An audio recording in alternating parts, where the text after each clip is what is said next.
Chapter 14. And it came to pass, as he went into the house of one of the chief Pharisees to eat bread on the Sabbath day, that they watched him.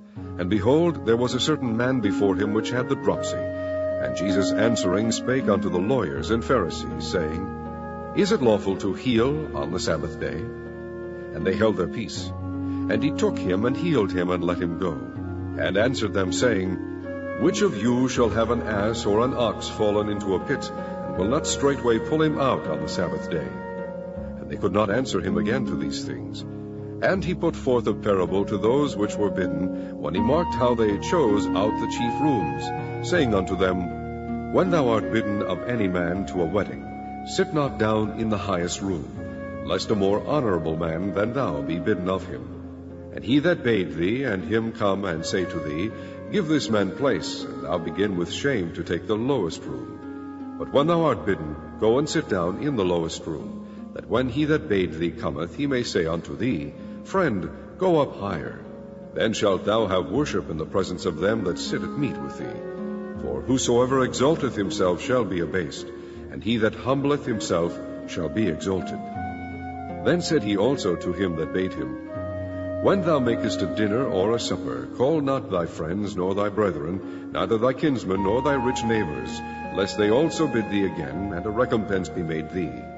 But when thou makest a feast, call the poor, the maimed, the lame, the blind, and thou shalt be blessed, for they cannot recompense thee, for thou shalt be recompensed at the resurrection of the just. And when one of them that sat at meat with him heard these things, he said unto him, Blessed is he that shall eat bread in the kingdom of God. Then said he unto him, A certain man made a great supper, and bade many, and sent his servant at supper time to say to them that were bidden, Come, for all things are now ready. And they all with one consent began to make excuse. The first said unto him, I have bought a piece of ground, and I must needs go and see it. I pray thee, have me excused. And another said, I have bought 5 yoke of oxen, and I go to prove them. I pray thee, have me excused. And another said, I have married a wife, and therefore I cannot come. So that servant came and shewed his lord these things.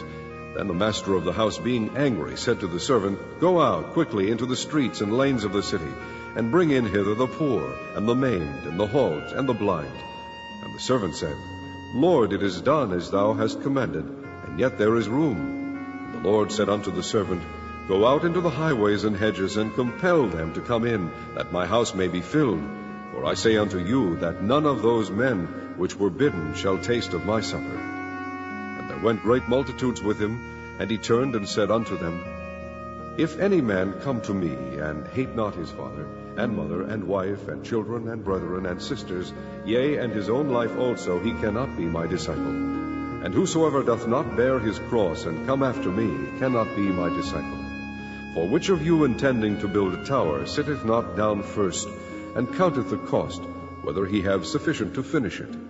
Lest haply, after he hath laid the foundation, and is not able to finish it, all that behold it begin to mock him, saying, This man began to build, and was not able to finish. Or what king going to make war against another king sitteth not down first, and consulteth whether he be able with 10,000 men to meet him that cometh against him with 20,000? Or else, while the other is yet a great way off, he sendeth an ambassage, and desireth conditions of peace.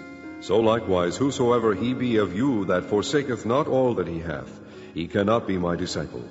Salt is good, but if the salt have lost his savour, wherewith shall it be seasoned? It is neither fit for the land, nor yet for the dunghill, but men cast it out. He that hath ears to hear, let him hear.